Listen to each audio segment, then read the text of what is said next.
Un des axes qui a été nommé en début de rencontre est celui d'élaborer et de diffuser des outils.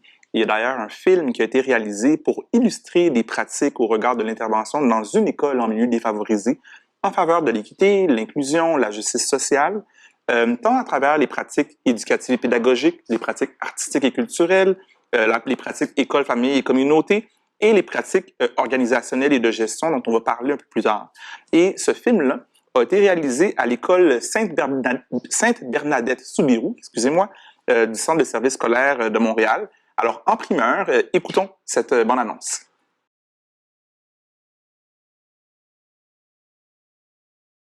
La capacité de tous les élèves à réussir, c'est un des points marquants, peu importe d'où est-ce qu'il vient, peu importe son vécu, c'est ce bagage-là qui est important, puis c'est avec ça qu'on va travailler à la réussite des élèves.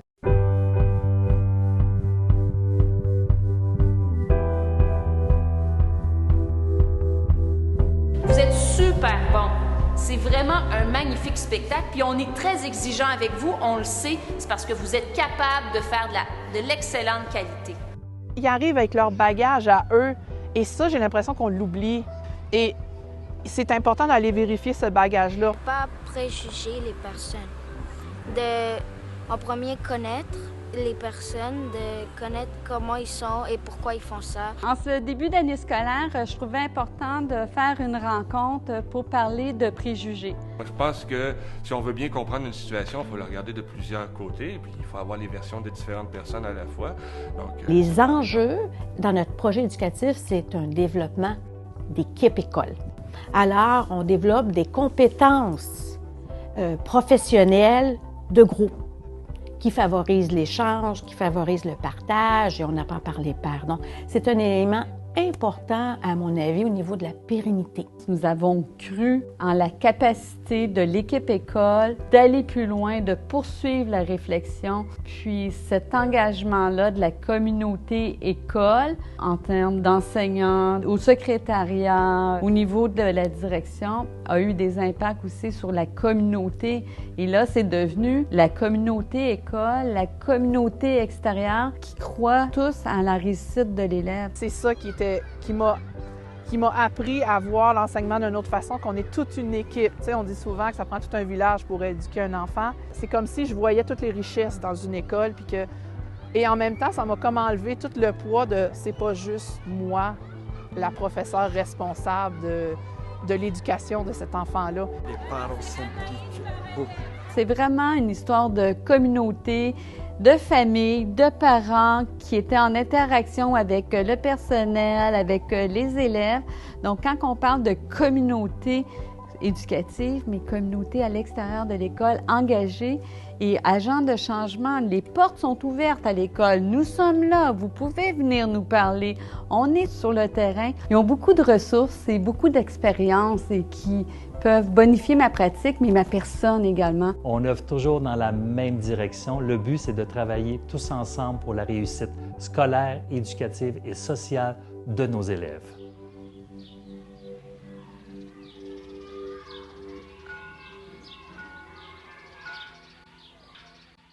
Nous allons maintenant rejoindre France Plouffe, qui est ressource professionnelle à une école montréalaise pour tous, pour un échange avec les directions de l'école Sainte-Bernadette Soubirous.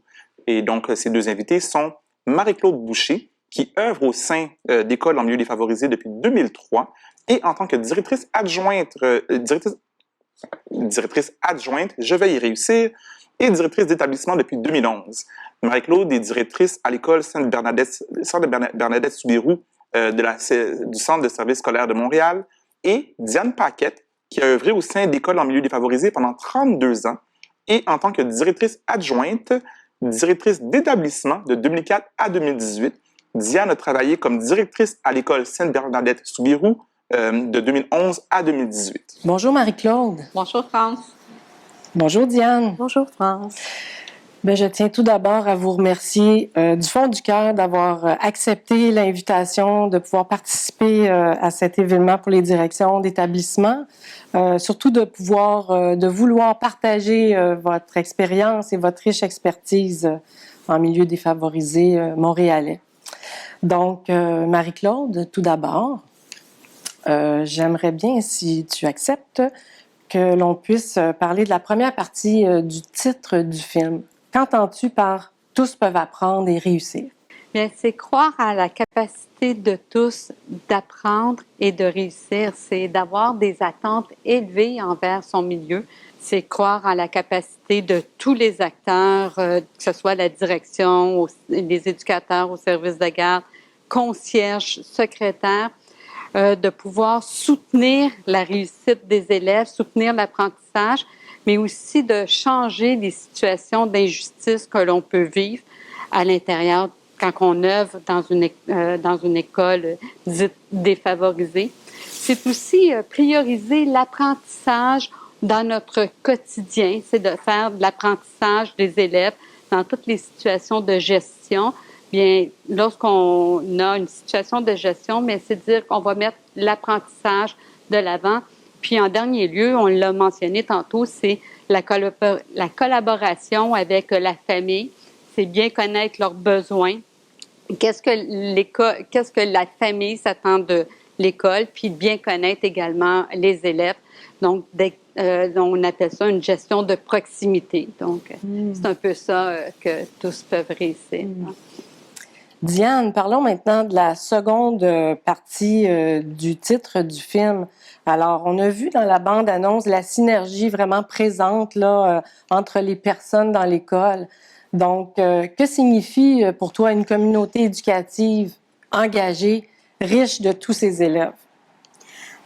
Je pense que dans un premier temps, sans pouvoir élaborer, faute de temps, mais très important de développer une vision claire et partagée aussi.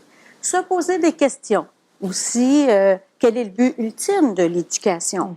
Alors, c'est des discussions très intéressantes à partager avec nos équipes aussi. Prendre le temps de clarifier une vision partagée, le concept de justice sociale en éducation, les préjugés, entre autres, les pratiques inéquitables, équitables, faire discuter nos équipes, écoles.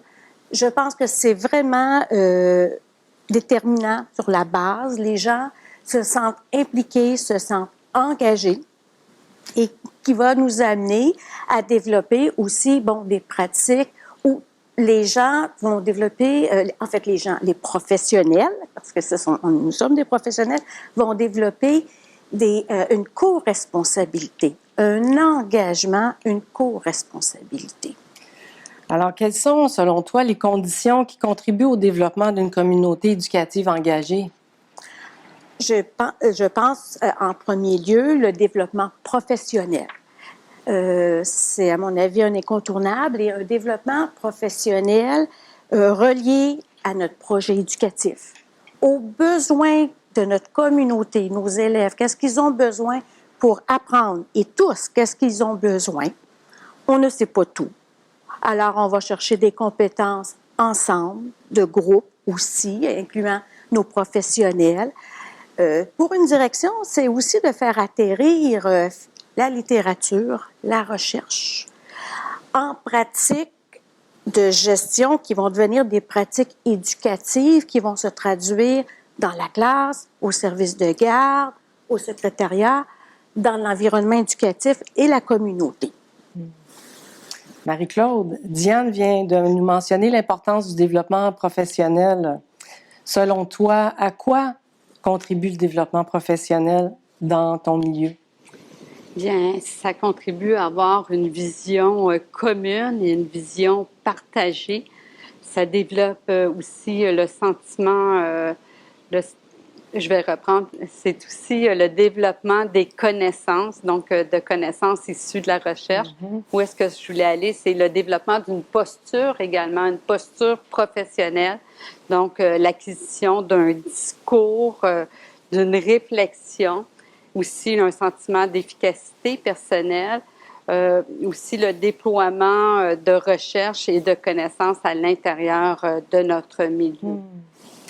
Alors, en tant que direction, quelles sont, selon toi, Marie-Claude, les conditions qui favorisent le développement et le déploiement de l'expertise au regard de l'intervention en milieu défavorisé dans ton milieu? Une des premières conditions, c'est la participation d'une école montréalaise, de participer à l'offre de services d'une école montréalaise pour tous. Deuxièmement, c'est le développement en tant que direction, c'est suivre les offres qu'une école montréalaise pour tous va offrir à la direction. Par la suite, faire en sorte de diffuser et que l'équipe école s'inscrive, comme à les causeries mathématiques. Mais ça peut être aussi que la direction et l'équipe école participent à cette offre de service-là. Par la suite, on peut parler d'un climat sécuritaire, bienveillant auprès de l'équipe, bienveillant, accueillant.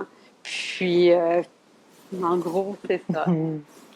Diane, tu as travaillé pendant plusieurs années dans les écoles en milieu défavorisé montréalais. Quelles conditions, selon toi, contribuent à la pérennité de nos interventions en milieu défavorisé? Oui, en fait, une des questions qu'il faudrait se poser, c'est avons-nous du pouvoir? À partir du moment où la réponse est oui, alors qu'est-ce qu'on met en action? Et d'avoir une gestion qui est participative, d'avoir des échanges pédagogiques, naturellement comme direction d'exercer un leadership pédagogique auprès de nos équipes, mais de favoriser ce partage de leadership également parce qu'on ne sait pas tout, et puis la part des pairs aussi, de l'expertise, mais basée sur la littérature, basée sur des pratiques qui sont vraiment efficaces. En milieu défavorisé, mais une petite parenthèse, qui sont des pratiques qui sont finalement très bonnes partout, peu importe le milieu. Mais ceci étant dit, de pouvoir partager en équipe, d'avoir du temps, de mettre des conditions d'échange d'équipe, de libérer l'équipe, d'envoyer toute une équipe en perfectionnement aussi, non pas juste une personne, de revenir, de permettre des temps aussi de partage à l'équipe école en réunion du personnel. Alors, tous ces aspects-là vont faire en sorte que chacun y trouve son compte, y trouve une part de responsabilité et devient engagé. Et l'équipe devient très forte, développe une culture qui accueille les nouveaux enseignants qui se joignent à nous, qui est très forte, et peu importe que la direction quitte, ça devient leur milieu, ça devient leur développement pédagogique comme professionnel. Ils sentent donc une participation, une adhésion, une responsabilité. Je pourrais vous en parler beaucoup plus, mais c'est pour vous donner le goût. Mais en terminant, Marie-Claude, Diane, plusieurs directions d'école ont été nouvellement nommées à des postes dans une école en milieu défavorisé montréalais cette année. Donc, plusieurs directions d'école participent avec nous aujourd'hui. Donc, quel message en terminant vous aimeriez leur partager chacune? Marie-Claude. Bien, pour moi, principalement, c'était vraiment le développement d'une posture professionnelle et une meilleure connaissance de ce qui est les interventions en milieu défavorisé. Et je pourrais dire au point de vue d'un leadership aussi, un leadership partagé au sein de l'école, le déploiement du projet éducatif, donner la parole à l'équipe afin que l'équipe puisse être engagée dans les interventions à mener, puis de croire ultimement que tous peuvent réussir. Donc, c'est ce que ça m'a amené. Merci, Marie-Claude. Diane, pour toi. Oui, bien d'aborder, en fait, le concept de défavorisation avec un arrimage de justice sociale, ça ouvre la porte. Ça ouvre vraiment des ouvertures, ça remet en question aussi, donc une posture réflexive et critique aussi. Et ce que je pourrais dire aussi, c'est qu'on ne sait pas tout. On ne peut pas tout savoir. Et si on attend de tout maîtriser, on ne se lance jamais. Alors, moi, je dirais, lancez-vous. Partagez avec vos équipes. On se met dans une posture tous d'apprenants. Puis, autant la direction que toute son équipe et que la communauté, on est dans le même bateau. On est dans le même bateau. Alors, ce qui fait qu'on fait avancer le bateau. Et puis, il faut se faire confiance comme professionnel. On est capable de ramer et de faire une différence pour nos élèves. Merci beaucoup. Merci Marie-Claude. Merci Diane pour cet entretien. Merci. Ça me fait plaisir.